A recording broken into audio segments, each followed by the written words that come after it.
Bapak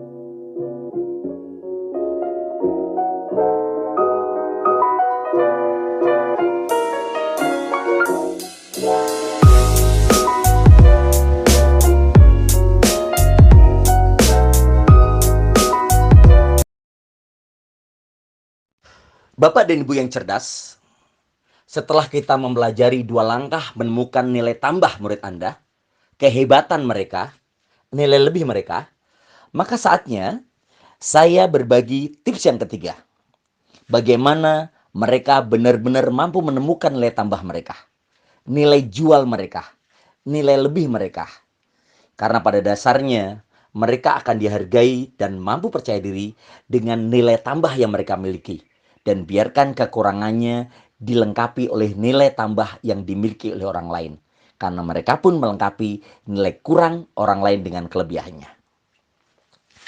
Tips yang ketiga adalah berikan label positif. Ya, berikanlah label positif untuk mereka. Label positif ini bisa Anda berikan secara umum, yaitu kelas. Dan juga bisa Anda berikan kepada individu-individu yang ada di dalam kelas. Sebuah contoh sederhana. Ketika seorang guru berkata seperti ini, kelas ini adalah kelas yang kompak dan terampil. Itu label. Saya suka dengan kelas ini. Kalian benar-benar bertanggung jawab dan bisa dipercaya. Itulah label. Atau Anda berkata seperti ini.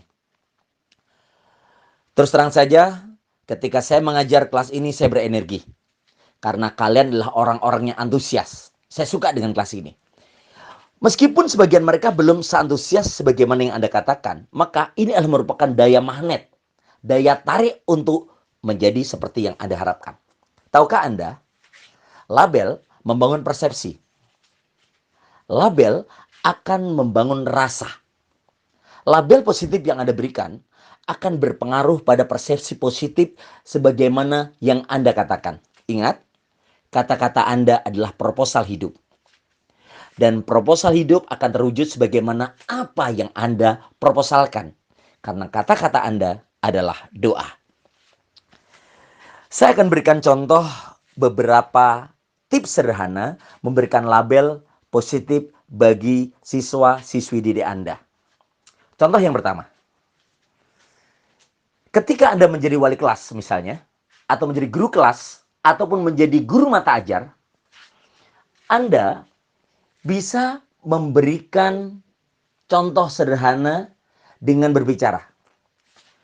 Saya suka mengajar kalian karena kalian adalah kelas yang kompak, kelas yang antusias, kelas yang keren. Karena kalian sedemikian kompak dan antusias, maka saya ingin kelas ini, khusus dari saya sebut kalian adalah kelas lebah. Jadi karena kalian adalah memiliki sifat-sifat yang dimiliki oleh lebah, bermanfaat dia, berguna dia, tidak pernah merusak dia menghasilkan sesuatu yang bermanfaat.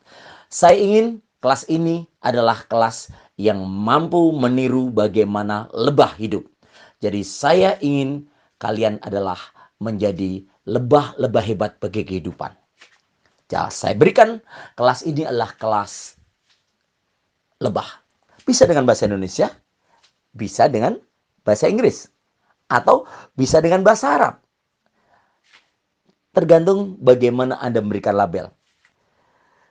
Dan ternyata label-label yang diberikan itu ketika disepakati itu akan membangun persepsi.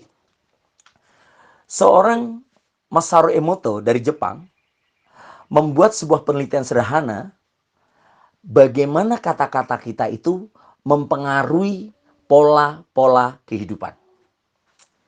Sebuah contoh sederhana. Ketika saya berkata seperti ini di depan kelas, anak-anak sekalian, saya suka ngajar kalian. Saya senang ngajar kalian. Itu akan terasakan berbeda dibandingkan Anda berkata seperti ini. Terus terang saja, saya capek ngajar kalian. Lemes ngajar kalian. Kalian ini susah diaturnya. Kalian berbeda dengan kelas-kelas yang lain. Kalau Anda berbicara seperti itu, maka tunggulah Anda akan tertolak. Bukan sekedar ditolak, tertolak. Dan apapun pelajaran yang Anda berikan, pun pelajaran yang tertolak. Jadi Bapak dan Ibu sekalian, kekuatan label itu luar biasa. Berikutnya, kita juga bisa memberikan label pada individu-individu. Contoh, ketika di kelas itu ada seorang ketua kelas, anggap saja namanya Ali. Anda bisa berbicara, Ali, leader masa depan. Anda bisa begitu. Kamu ketua kelas dan kamu adalah contoh orang yang bertanggung jawab. Suatu hari nanti kamu akan menjadi seorang direktur di perusahaan karena kamu adalah leader masa depan. Mungkin juga Anda menemukan seorang di kelas itu yang suka banget dengan pelajaran eksak misalnya. Anda bisa sebut, mana Imron si jenius? Mana Fatimah si cerdas? Mana Alex si disiplin? Mungkin Anda bisa memberikan label-label itu, dan Anda tidak perlu khawatir karena Anda bisa menciptakan label-label hebat pada setiap siswa. Lama-lama, label itu akan menjadi nyata. Jadi sekali lagi, temukan nilai tambah dari siswa-siswi Anda dengan kemampuan Anda memberikan label di belakang namanya. Saya ingat, suatu hari guru saya pernah memberikan sebuah titik label yang hari ini sangat berkesan bagi saya. Saya dikasih label sang kreator. Karena kebetulan saya suka sekali meng-create sesuatu. Menggubah sesuatu. Membuat sesuatu. Dan itulah guru saya menyebut saya, mana Aris sang kreator. Ternyata itu luar biasa bagi kehidupan saya. Jadi sekali lagi, langkah yang pertama, yang kedua, dan ketiga sudah Anda pelajari. Bagaimana menemukan nilai tambah dari siswa-siswi Anda. Mudah-mudahan dengan 3 langkah sederhana ini, Anda akan belajar banyak langkah-langkah berikutnya. Karena 3 langkah ini hanya menjadi langkah pemantik. Saya Aris Hamajaya, selamat mempraktikkan langkah-langkah ini, dan mudah-mudahan Allah memberkahi. Sukses dan selamat mencoba.